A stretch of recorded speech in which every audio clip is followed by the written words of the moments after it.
कभी सोचा है कि अगर ये कटा हुआ पेड़ जो अब बस लकड़ी का एक टुकड़ा बनकर रह गया है, अगर ये बोल पाता तो क्या कहता? अपने दर्द की कौन सी कहानी हमें सुनाता?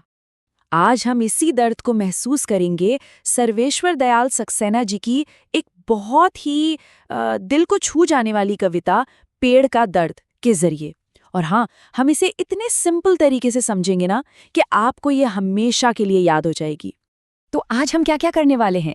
सबसे पहले हम कवि के बारे में थोड़ा जानेंगे, फिर पूरी कविता को एक साथ पढ़ेंगे और महसूस करेंगे। इसके बाद लाइन बाय लाइन इसका मतलब समझेंगे, इसके गहरे मैसेज को जानेंगे, कुछ जरूरी एग्जाम के सवाल भी देखेंगे और आखिर में सब कुछ फटाफट से रिवाइज कर लेंगे। तो चलिए शुरू करते हैं और सबसे पहले उस इंसान के बारे में जानते हैं जिन्होंने एक बेजुबान पेड़ के दर्द को आवाज दी। ये हैं सर्वेश्वर दयाल सक्सेना जी। वे मॉडर्न हिंदी लिटरेचर के एक बहुत ही शानदार राइटर थे और उनकी सबसे खास बात ये थी कि वो बहुत ही सिंपल शब्दों में बहुत गहरी बातें कह जाते थे। अच्छा, अब वक्त है पूरी कविता को एक साथ सुनने का। मैं चाहूंगा कि आप सब कुछ भूलकर बस ध्यान से हर एक शब्द को सुने और उसे महसूस करने की कोशिश करें। कुछ धुआं, कुछ लपटें, कुछ कोयले, कुछ राख छोड़ता, चूल्हे में लकड़ी की तरह मैं जल रहा हूँ। मुझे जंगल की याद मत दिलाओ, हरे भरे जंगल की, जिसमें मैं संपूर्ण खड़ा था। चिड़ियां मुझ पर बैठ चहचहाती थीं, धामिन मुझसे लिपटी रहती थी और गुलदार उछलकर मुझ पर बैठ जाता था। जंगल की याद अब उन कुल्हाड़ियों की याद रह गई है जो मुझ पर चली थीं, उन आरों की जिन्होंने मेरे टुकड़े टुकड़े किए थे, मेरी संपूर्णता मुझसे छीन ली थी। चूल्हे में लकड़ी की तरह अब मैं जल रहा हूं, बिना ये जाने कि जो हांडी चढ़ी है उसकी खुदबुद झूठी है या उससे किसी का पेट भरेगा, आत्मा तृप्त होगी। बिना ये जाने कि जो चेहरे मेरे सामने हैं वे मेरी आज से तमतमा रहे हैं या गुस्से से, वे मुझे उठाकर चल पड़ेंगे या मुझ पर पानी डाल सो जाएंगे। जंगल की याद मुझे मत दिलाओ। एक एक चिंगारी झड़ती पत्तियां हैं जिनसे अब भी मैं चूम लेना चाहता हूं इस धरती को जिसमें मेरी जड़ें थीं। तो ये थी पूरी कविता, है ना कितनी पावरफुल। अब असली काम शुरू होता है। चलिए इस कविता को टुकड़ों में तोड़ते हैं और लाइन बाय लाइन एकदम सिंपल इंग्लिश में डिकोड करते हैं। तो शुरुआत की इन लाइनों में पेड़ अपनी आज की सच्चाई बता रहा है। वो कह रहा है, देखो मैं अब वो हरा भरा पेड़ नहीं रहा, मैं तो बस चूल्हे में जलने वाली एक लकड़ी हूँ जिससे सिर्फ धुआं, लपटे और राख निकल रही हैं। प्लीज मुझे मेरे पुराने घर, उस जंगल की याद मत दिलाओ, वो यादें अब बहुत दर्द देती हैं। यहाँ पेड़ अपनी खुशियों भरी जिंदगी को याद कर रहा है। वो बताता है कि जंगल में वो संपूर्ण था। संपूर्ण मतलब कंप्लीट, जिंदा।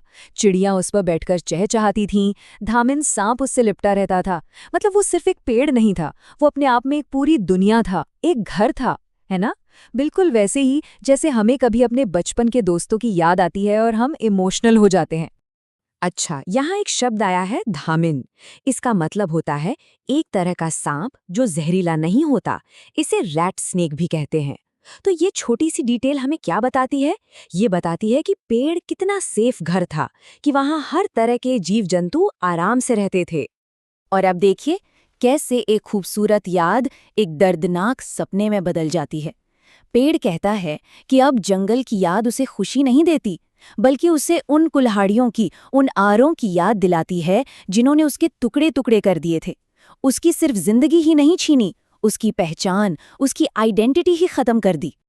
अब यहाँ एक बहुत ही गहरा सवाल उठता है, पेड़ को अपनी ही आग से जो खुशबू आती है या जो खाना पक रहा है वो सब झूठा क्यों लगता है? Why does it feel false? इसका जवाब बहुत सिंपल लेकिन बहुत दर्दनाक है।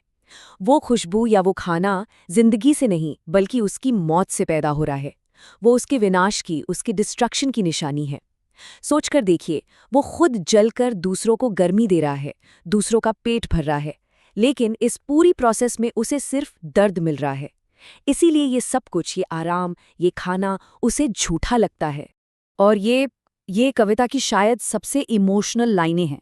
पेड़ कहता है कि आग से जो चिंगारियां निकल रही हैं वो उसे अपनी झड़ती हुई पत्तियां लग रही हैं, और वो अपनी इन आखिरी पत्तियों से बस एक बार उस धरती को चूमना चाहता है जिसमें कभी उसकी जड़ें थीं। ये उसका अपनी माँ यानी धरती से एक आखिरी कनेक्शन है। कितना सुंदर और दर्दनाक है ये, है ना? तो इस पूरी दर्द भरी कहानी के पीछे कवि हमें असल में क्या सिखाना चाहते हैं, इसका डीपर मैसेज क्या है? चलो पता करते हैं। बेसिकली ये कविता हमें 3 बहुत ज़रूरी बातें सिखाती है। पहली, कि प्रकृति को भी दर्द होता है, पेड़ भी हमारी तरह महसूस करते हैं। दूसरी, इंसानों का स्वार्थ, हम अपनी छोटी छोटी ज़रूरतों के लिए नेचर को कितना नुकसान पहुंचाते हैं। और तीसरी, पहचान का खो जाना। उस पेड़ ने सिर्फ अपना घर नहीं खोया, उसने अपना पूरा वजूद, अपनी पूरी आइडेंटिटी ही खो दी। ओके, अब आते हैं उस सेक्शन पर जो एग्जाम के लिए सबसे ज़रूरी है। चलिए कुछ इंपॉर्टेंट सवाल जवाब देखते हैं और ये भी समझते हैं कि फुल मार्क्स के लिए परफेक्ट आंसर कैसे लिखा जाए। पहला सवाल जो अक्सर 2 मार्क्स के लिए पूछा जाता है, पेड़ को जंगल की याद दिलाने से मना क्यों किया जाता है, या वो क्यों मना करता है? सोचिए जरा, इसका जवाब हम अभी अभी डिस्कस कर चुके हैं।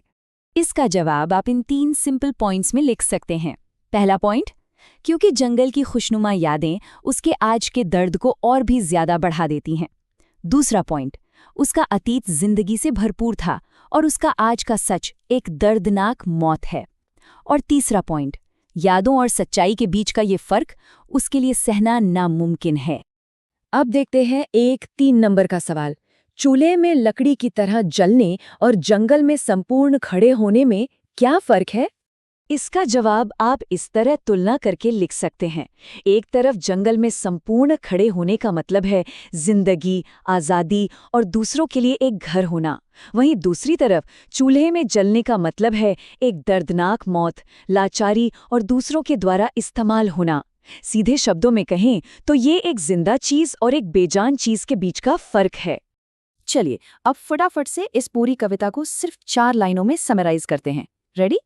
सबसे पहले, एक पेड़ जो अब लकड़ी बनकर चूल्हे में जल रहा है, अपनी दुख भरी कहानी सुना रहा है।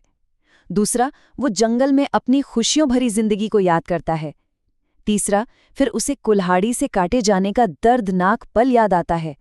और चौथा, उसकी आखिरी इच्छा बस एक बार फिर से अपनी धरती से जुड़ने की है। तो मेरा आखिरी सवाल आप सबसे है, अगली बार जब आप लकड़ी का कोई टुकड़ा देखेंगे, चाहे वो कोई कुर्सी हो, टेबल हो या जलती हुई लकड़ी, तो क्या आपको वो जंगल याद आएगा जहां से वो लकड़ी आई है? इस सवाल पर सोचिएगा जरूर।